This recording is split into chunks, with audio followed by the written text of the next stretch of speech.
ਜਿੱਦਾਂ ਮਨੀ ਦੀ ਗੱਲ ਕੀਤੀ ਆ, ਤੁਸੀਂ ਥੋੜ੍ਹਾ ਬਹੁਤਾ ਕਲੀਅਰ ਤਾਂ ਕੀਤਾ ਹੈ। ਹੁਣ ਜਿਹੜਾ ਲੇਟੈਸਟ ਕੇਸ ਤੁਹਾਡੇ ਹੋਇਆ, ਜੇ ਤੁਸੀਂ ਦੱਸ ਸਕਦੇ ਆ ਵੀ ਉਹ ਵੀ ਕੀ 2 ਲੱਖ ਤੋਂ ਥੱਲੇ ਸੀ, 2 ਲੱਖ ਤੋਂ ਉੱਤੇ ਸੀ, ਕਿੱਥੇ ਕੁ ਤੱਕ ਅਮਾਊਂਟ ਸੀਗਾ ਜਿਹੜਾ E2 ਵੀਜ਼ਾ ਜਿਹੜਾ ਰੀਸੈਂਟ ਤੁਹਾਡਾ ਕੇਸ ਜਿਹੜਾ ਉਹ ਪਾਸ ਹੋਇਆ ਹੈ, ਇਸ ਦੇ ਵਿੱਚ ਅੱਗੇ ਅਪਰੂਵਲ ਆਇਆ ਹੈ?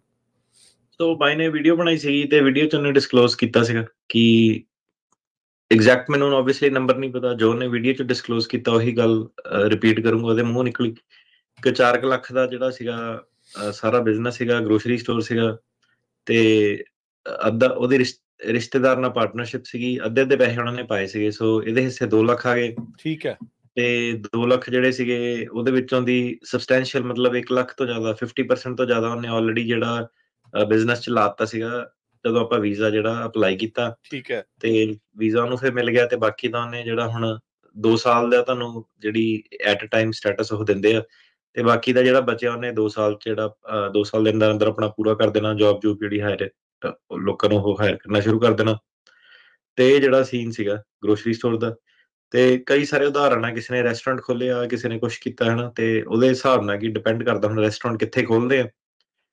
ਤੇ ਓਬਵੀਅਸਲੀ ਕੈਲੀਫੋਰਨੀਆ ਜਿੱਦਾਂ ਮਹਿੰਗੀ ਸਟੇਟ ਆ, ਥੋੜ੍ਹੇ ਜਿਹੇ ਜ਼ਿਆਦਾ ਪੈਸੇ ਤੁਹਾਨੂੰ ਖਰਚਣੇ ਪੈਂਦੇ ਆ ਉਹੀ ਚੀਜ਼ਾਂ ਜਿਹੜੀਆਂ, ਕਿਉਂਕਿ ਤੁਹਾਨੂੰ ਇਹਦੇ ਵਿੱਚ ਇੱਕ ਬਿਜ਼ਨਸ ਪਲਾਨ ਜਿਹੜਾ ਉਹ ਬਣਾ ਕੇ ਨਾਲ ਦੇਣਾ ਪੈਂਦਾ।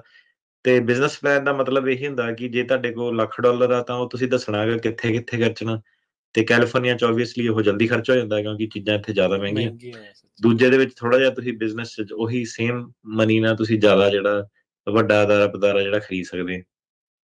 ਜੀ, ਬਿਲਕੁਲ। ਸੋ ਇਹ ਜਿਹੜੀ ਅਮਾਊਂਟ ਆ, ਇੱਥੇ ਫਿਰ ਬਿਜ਼ਨਸ ਦਾ ਸਾਈਜ਼ ਦਾ ਵੀ ਮੈਟਰ ਕਰਦਾ ਆ, ਵੀ ਇੰਨੇ ਸਕੁਏਅਰ ਫੁੱਟ ਦਾ ਹੋਣਾ ਚਾਹੀਦਾ ਆ, ਕਿਹੜੇ ਇਲਾਕੇ 'ਚ ਹੋਣਾ ਚਾਹੀਦਾ ਹੈ, ਕੋਈ ਇੱਦਾਂ ਦੀਆਂ ਵੀ ਰਿਕੁਆਇਰਮੈਂਟਸ ਹੁੰਦੀਆਂ ਬਿਜ਼ਨਸ ਦੇ ਉੱਤੇ?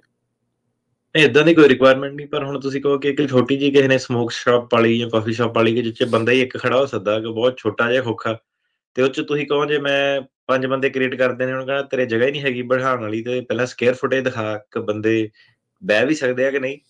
ਤੇ ਹਰੇਕ ਜਿਹੜਾ ਬਿਜ਼ਨਸ ਹੁੰਦਾ ਉਹਦੀ ਕਿੰਨੀ ਆਕੂਪੈਂਸੀ ਹੈ, ਸਿਟੀ ਕਿੰਨਾ ਅਲਾਓ ਕਰਦੀ ਹੈ, ਕਿੰਨਾ ਨਹੀਂ ਅਲਾਓ ਕਰਦੀ, ਰਾਈਟ।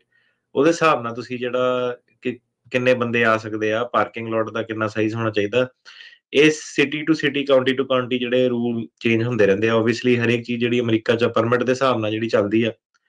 ਤੇ ਅਲਟੀਮੇਟਲੀ ਤੁਹਾਡਾ ਜਿਹੜਾ ਗੋਲ E2 ਜਿਹਦੇ ਵਿੱਚ ਇਹ ਹੈ ਕਿ ਮੈਂ 4-5 ਨੌਕਰੀਆਂ ਜਿਹੜੀਆਂ ਕ੍ਰੀਏਟ ਕਰਨੀਆਂ, ਤੇ ਬਿਜ਼ਨਸ ਘੱਟੋ ਘੱਟ ਏਦਾਂ ਦੇ ਲੈਵਲ ਦਾ ਤਾਂ ਹੋਣਾ ਚਾਹੀਦਾ ਕਿ ਜਿਹ 'ਚ 4-5 ਨੌਕਰੀਆਂ ਕ੍ਰੀਏਟ ਕਰਨ ਦੀ ਜਗ੍ਹਾ ਹੋਵੇ, ਫਿਜ਼ੀਕਲ ਜਗ੍ਹਾ ਹੋਵੇ। ਪਰ ਉੱਦਾਂ ਕੋਈ ਇਮੀਗ੍ਰੇਸ਼ਨ ਦਾ ਜਿਹੜਾ ਰੂਲ ਨਹੀਂ ਹੈਗਾ। ਓਦਾਂ ਨਹੀਂ ਆ, ਪਰ ਆ ਵੀ ਉਹਨਾਂ ਨੂੰ ਦਿਖਣਾ ਚਾਹੀਦਾ ਜਦੋਂ ਅਗਲੇ ਜਿਹੜੀ ਉਹ ਚੀਜ਼ ਕਰ ਰਹੇ ਆ।